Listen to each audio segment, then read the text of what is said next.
19h30, heure de la grande édition du soir sur Canal 3. Bien, voici le sommaire. Le président du réseau des instances africaines de régulation de la communication dans les locaux de la Haute Autorité de l'audiovisuel et de la communication en séjour au Bénin dans le cadre des travaux préparatoires de la conférence des instances africaines de régulation. Eh bien, Joseph Kalaboussou a eu une séance de travail avec les conseillers de la HAC ce mercredi matin. Idrissou Boukari et Elvis Tonoucoin, nous en parlerons dans ce journal. Nous parlerons ensuite de l'énergie électrique avec la construction d'une toute première centrale solaire photovoltaïque au Bénin, une infrastructure d'une capacité de 25 MW érigée à Pobet dans le département du Koufo après 18 mois de travaux. Elle a été mise en service hier mardi par le ministre de l'Énergie, Dona Jean-Claude Oussou. Et puis dans le département du Koufo, la chasse aux commerçants véreux entre dans sa phase active. À ceux qui ne respectent pas les mesures prises par le gouvernement pour juguler la crise économique ont les autorités à leur trousse. En début de semaine, une délégation conduite par le préfet en personne a effectué une visite inopinée dans le marché d'Azover pour un constat de terrain que nous résumera bien sûr Géoffroy Mensan. Voilà pour le sommaire. Bien bonsoir et bienvenue à notre rendez-vous vespéral de l'actualité. Le président du réseau des instances africaines de régulation et de la communication dans les locaux de la Haute Autorité de l'audiovisuel et de la communication en séjour au Bénin dans le cadre des travaux préparatoires de la conférence des instances africaines de régulation et de la communication d'Afrique. Eh bien, Joseph Kalaboussou a eu une séance de travail avec les conseillers de la HAC ce mercredi matin avec le président Rémi Prosper Moretti.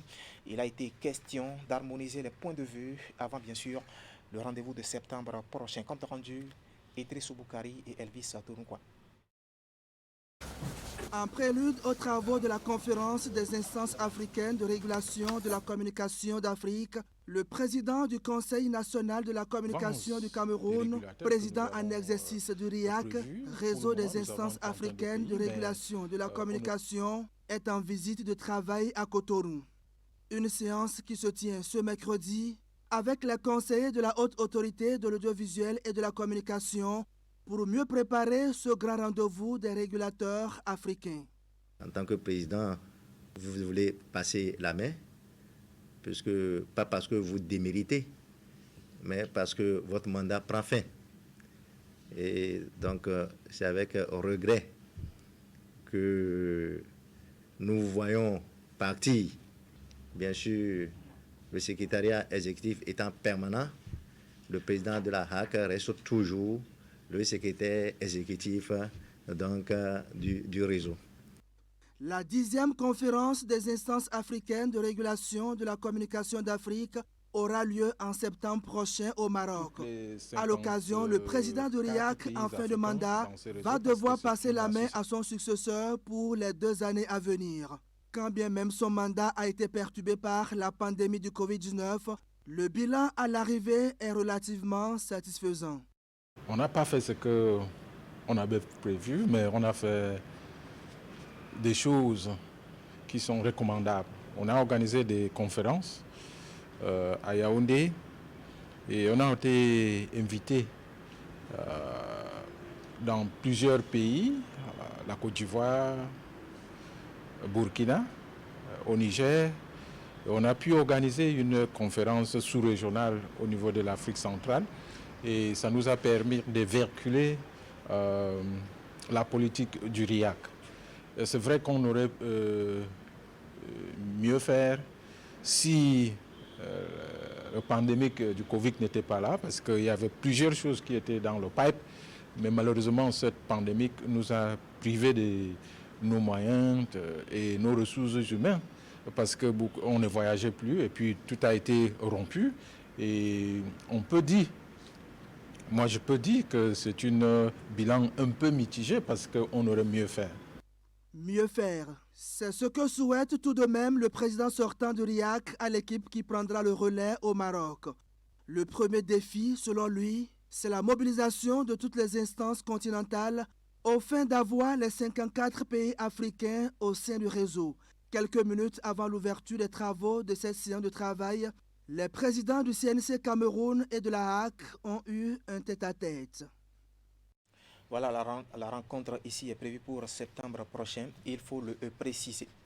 Dans les départements de l'Atakora, de la Donga et de l'Atlantique, eh bien, les secrétaires exécutifs des mairies sont désormais mieux outillés sur le processus de mise en affermage de l'eau potable en milieu rural. Hier mardi, ils ont été à l'école de ce programme institué par la nouvelle réforme d'affermage d'eau au Bénin. C'est à la faveur d'un atelier de restitution initié à Natitengou par l'Agence nationale de développement. Alassane Arouna. C'est un atelier préparatoire à la conclusion de la mise en affermage de l'ensemble des ouvrages d'accès à l'eau potable en milieu rural.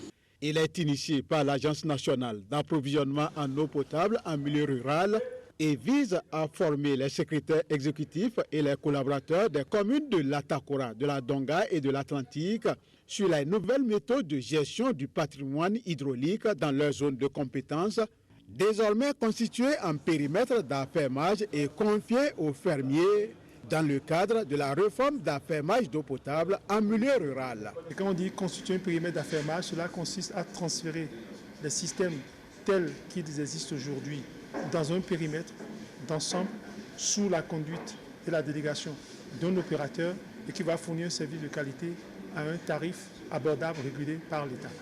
Et ça nécessite beaucoup de réglages techniques. Et pour qu'il n'y ait pas de flottement au moment de cette opération de transfert qui va démarrer au mois de septembre, il était de bon ton qu'on aille sur le terrain avec les acteurs les plus concernés, c'est-à-dire les communes, avec les SE à leur tête, les secrétaires exécutifs à leur tête, les responsables au assainissement, mais également les services départementaux de l'eau, pour qu'ils comprennent très bien l'utilisation des instruments qui vont régir ces transferts de sites des communes vers les opérateurs qui en auront désormais la charge dans le cadre de la réforme de l'affermage de rural. La présente réforme traduit fort bien la ferme volonté du gouvernement béninois de rendre l'eau potable accessible dans toutes les contrées du pays à l'horizon 2024, ceci à travers deux axes principaux. La première des choses, c'est la construction et le développement massif des équipements d'accès à l'eau potable. Et à la date d'aujourd'hui, le gouvernement a tenu promesse. En 4 ans, nous avons investi comme on n'a jamais investi depuis l'indépendance déjà.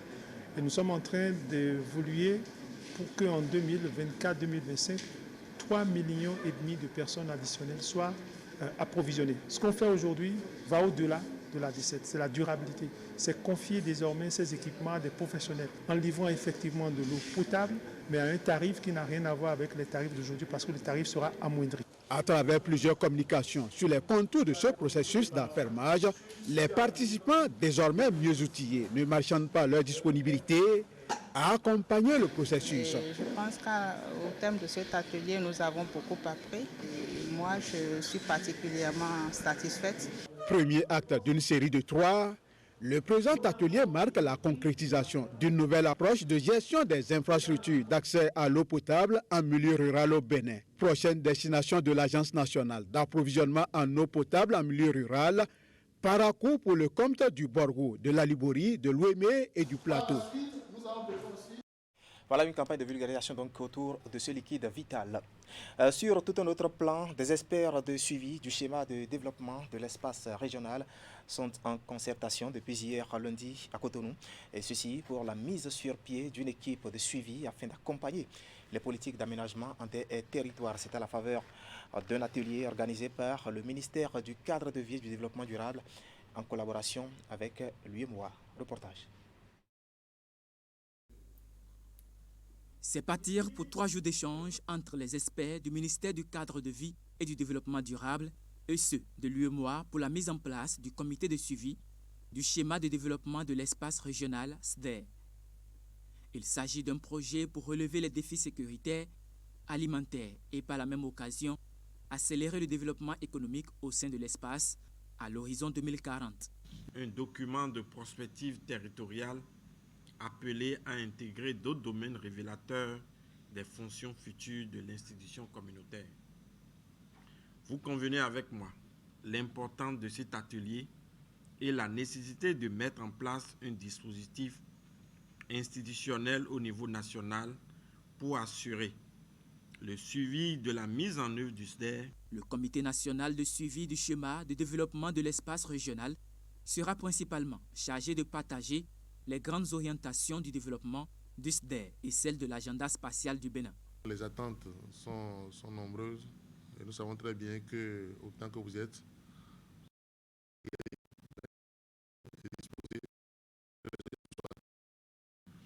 je me réjouis de l'organisation de cet atelier à Cotonou. Je souhaite que les quelques jours que nous avons passés ensemble nous rapprochent de l'objectif. Il est attendu des membres du comité national du SDER qui seront installés au cours de cet atelier leur expertise pour l'atteinte des objectifs fixés. C'est une première au Bénin, une centrale solaire photovoltaïque d'une capacité de 25 MW. L'infrastructure a été érigée à Poubin.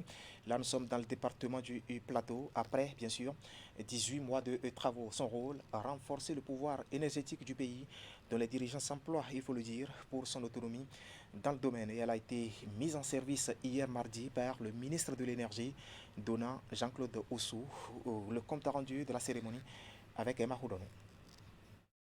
Cette coupure de ruban consacre la mise en service officielle de la première grande centrale solaire photovoltaïque du Bénin à Iloulofi, dans la commune de Pobé, d'une capacité de 25 MW crête et implantée sur 26 hectares. Cette centrale solaire va tout de suite alimenter jusqu'à 40 000 foyers. Après l'inauguration en août 2019, de la première vraie centrale thermique de 127 MW de Mariag l'État 1. Aujourd'hui, 3 ans après, nous voici encore pour l'inauguration d'un nouveau bijou pour le Bénin, pour le développement socio-économique de notre pays. Cet événement restera durablement gravé dans nos mémoires, dans l'histoire de notre pays, comme l'une des réalisations majeures du programme d'action du gouvernement. L'événement de ce jour prouve encore une fois que les choix effectués par le gouvernement depuis avril 2016 étaient des choix justes et responsables au regard des enjeux de développement socio-économique de notre pays.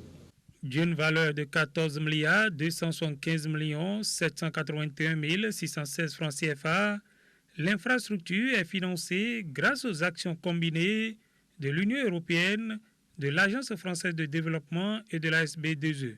Notre appui à ce projet illustre les orientations tracées par le président de la République française pour notre coopération, à savoir une aide au développement co-construite dans un cadre partenarial plus proche du terrain, l'appui aux infrastructures pour assurer une transition énergétique, climatique et économique, et enfin la recherche d'une efficacité accrue via des cofinancements, notamment avec l'Union européenne.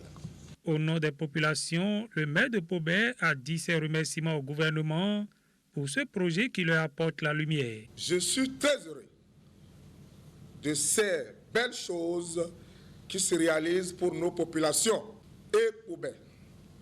Avec l'ensemble de son conseil communal et sa population, me charge de transmettre ces mots de remerciement au ministre de l'Énergie, notre bien-aimé grand frère Jean-Claude Oussou, et par lui, le président Patrice Athanas Guillaume Talon, pour leur vision ordonnée et dynamique du développement de notre cher pays. En dehors de cette centrale solaire à Iloulofi, 4 autres communes, dont Parakou, Natitengu, Djougou et Boïkon, vont bénéficier du même projet. Voilà un projet qui vise bien sûr à permettre au Bénin d'assurer son autonomie énergétique. Éducation à présent avec la Fondation Vallée et son organisation non gouvernementale Bénin Excellence qui perpétue l'initiative de l'école d'été sur l'intelligence artificielle. Après une première édition réussie l'année dernière, et bien, la deuxième édition a été officiellement lancée lundi dernier à Abomey-Calavi. Le concept d'intelligence artificielle, lui, fait appel à l'action des machines à la place des êtres humains. Dans leur élan, des initiateurs bénéficient du soutien du programme des Nations Unies pour le développement PNUD. Retour ici sur la cérémonie de lancement officiel avec Ali Momouni. Et de deux pour l'école d'été sur l'intelligence artificielle de l'organisation non gouvernementale Bénin Excellence. Il s'agit d'une initiative inédite en matière de pédagogie conçue par des jeunes gens et jeunes filles qui ont bénéficié des bourses d'études de la Fondation Odon Vallée en France. Collectivement, quand nous nous rencontrons entre anciens boursiers en France, nous nous posons des questions sur ce qui se passe bien et ce qui se passe le moins bien. Et le point qui fait l'unanimité, c'est que nous, les Béninois, nous sommes très forts quand il s'agit de théorie et nous sommes beaucoup moins forts quand il est question de pratique.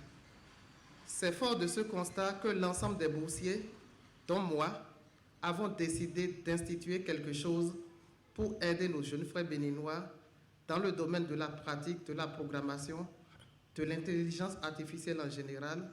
Et l'expérience commencée il y a 1 an suscite aujourd'hui un engouement inespéré. Plus de 5000 jeunes ont postulé pour la centaine de places disponibles. 150 d'entre eux ont été sélectionnés pour une formation qui se fera avec un ensemble d'outils et de méthodes permettant aux machines d'agir comme des êtres humains. L'ambition de Bénin Excellence et l'ambition de la Fondation Vallée, c'est de faire en sorte que nous, les Béninois et les Africains, fabriquent eux-mêmes des technologies, soient eux-mêmes auteurs de leur modèle de machine learning et soient mieux disposés à une certaine souveraineté sur le plan numérique et donc sur le plan aussi stratégique. Il est donc question d'une révolution technologique. La formation, elle, sera étalée sur 4 semaines avec des modules comme la programmation, l'apprentissage mathématique et le robotique. Cette année, il y a 2 innovations majeures. L'organisation d'un cours d'initiation à la programmation junior pour les enfants et l'ouverture vers d'autres pays d'Afrique francophone dont les participants ont été présentés à l'assistance. Derrière, il y a le programme des Nations Unies pour le développement, PNUD, et la Fondation Odon Vallée, connue pour la grandeur de son réseau de bibliothèques. Ces bibliothèques, il n'y a pas l'équivalent nulle part au monde. Nous atteignons cette fois-ci 2 500 000 lecteurs dans l'année. Pas un seul réseau de bibliothèques n'a ça. Nous avons 10 fois plus de lecteurs que l'excellente Bibliothèque nationale de France, avec plein de bouquins d'intelligence artificielle. Il y en a 400 ou 500 dans nos bibliothèques et on va doubler le chiffre dans 1 mois. À cette cérémonie d'ouverture, le représentant de l'ambassade de France au Bénin et celui du gouvernement, qui vient du ministère de l'Enseignement supérieur et de la Recherche scientifique, ont demandé aux participants de prendre surtout en compte la dimension éthique de cette formation. Cette école d'été prend fin le 13 août prochain. Voilà, on prend date donc. À Cotonou, le constat devient récurrent. Des jeunes filles et même des dames avec des cheveux multicolores qu'on constate bien sûr. Eh bien, pour certaines personnes, cette tendance permet d'attirer les regards. D'autres, par contre, déplorent le phénomène. Du coup, cette diversité d'opinions a réveillé la curiosité de l'une de nos équipes de reportage. Elle s'est intéressée à ce sujet. Regardez. À Cotonou, les femmes se servent des mèches pour s'offrir une nouvelle apparence. Le choix du style, couleur, taille et autres reste personnel. Pour beaucoup, le noir est plus simple et joli. Quand je vois quelqu'un qui a des cheveux multicolores sur la tête, je me dis automatiquement que celle-là n'est pas sérieuse. Sincèrement, parce qu'un homme, il n'a pas besoin de tant de couleurs sur la tête avant d'aimer une femme. Bon, moi j'aime les couleurs uniques. Ça dépend du goût de chacun et de son âge. J'en avais fait, mais aujourd'hui, je ne fais plus. Seulement qu'il y a certaines couleurs que les enfants d'aujourd'hui font qui ne sont pas trop jolies. On dirait même que nos filles d'aujourd'hui n'ont plus du goût, elles ne savent plus quelle couleur mettre avec l'autre pour que ça attire les gens. On ne peut pas refuser ça à nos enfants. Elles peuvent faire ça, mais il faut savoir les agencer. Il y a des couleurs qui sont fabriquées comme ça et d'autres que nous mélangeons. Parmi les clientes, certaines demandent des mèches de couleur verte ou rouge vive. Ça nous indispose, mais on n'y peut rien, puisque c'est l'argent qu'on cherche. Parfois, on leur suggère des couleurs moins vives, mais elles refusent et avancent comme argument qu'elles veulent se faire remarquer. Si une cliente s'est déjà décidée depuis chez elle de faire une mèche de couleur verte, il n'y a rien qui puisse la faire changer d'avis. Sinon, elle ira chez une autre coiffeuse. Pour d'autres, ce sont les maris eux-mêmes qui exigent cette tresse. Pour d'autres, c'est un phénomène qui est récurrent, non seulement chez les jeunes filles, mais aussi chez les enfants. Je ne conçois pas cela. On puisse mettre les cheveux sur la tête des enfants des couleurs, non. Même avec les âgés, on sait que c'est eux-mêmes qui ont fait le choix, tout ça là, c'est bon. Maintenant, avec les enfants, vous leur apprenez quoi?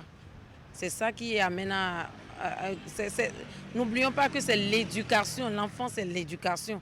Et quand tu commences par lui mettre ses cheveux couleur sur la tête, c'est pour l'amener à faire n'importe quoi demain. C'est ça. Aujourd'hui, on se plaint de l'immoralité des enfants et autres, là, mais c'est les parents. C'est aussi les parents, ils ont y contribué aussi. L'enfant ne connaît rien. Donc, c'est aux parents d'être responsables d'abord avant de faire ces genres de cheveux sur la tête de son enfant. Les mèches couleur là, si c'est interdit dans la vie de ton enfant, de ta fille, et tu la laisses faire, ça peut conduire à son malheur. Parce qu'elle sera belle, très jolie, mais elle ne peut pas attirer les hommes pour que les hommes pensent à l'épouser. Parce que dans son destin, la couleur qu'elle a l'habitude de faire là lui est interdite. Rouge, rose, bleu, blanche, voici tant de couleurs adoptées par ces femmes. Si ces tresses sont faites pour des raisons d'esthétique, elles ne sont pas sans conséquences, à en croire certaines personnes.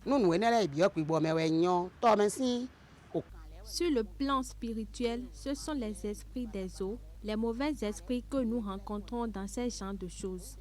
Lorsqu'un humain décide d'être comme ces esprits invisibles, il finira comme eux. Ils vont te commander et même te manipuler. Là, c'est toi-même qui t'es créé de problèmes avec tes envies.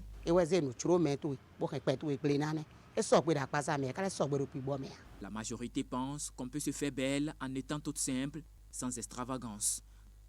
D'ailleurs, ces femmes qui ont ces tresses sont mal vues par la société, affirme-t-elle. Pour d'autres, c'est un manque d'éducation.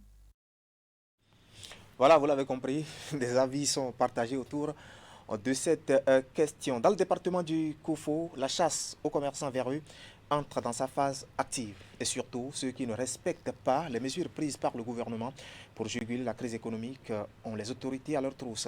En début de semaine, une délégation conduite par le préfet en personne a effectué une visite inopinée dans le marché d'Azové pour un constat de terrain. Reportage, Geoffroy Mensa. Aujourd'hui, lundi 18 juillet 2022, jour du marché d'Azové, un des plus grands et importants marchés du département du Koufo, situé dans la commune d'Aplaroué, au sud-ouest du Bénin. Des visiteurs pas comme les autres ont choisi cet instant pour sillonner le marché. Il s'agit d'une délégation préfectorale conduite par le préfet Christophe Mengbedji.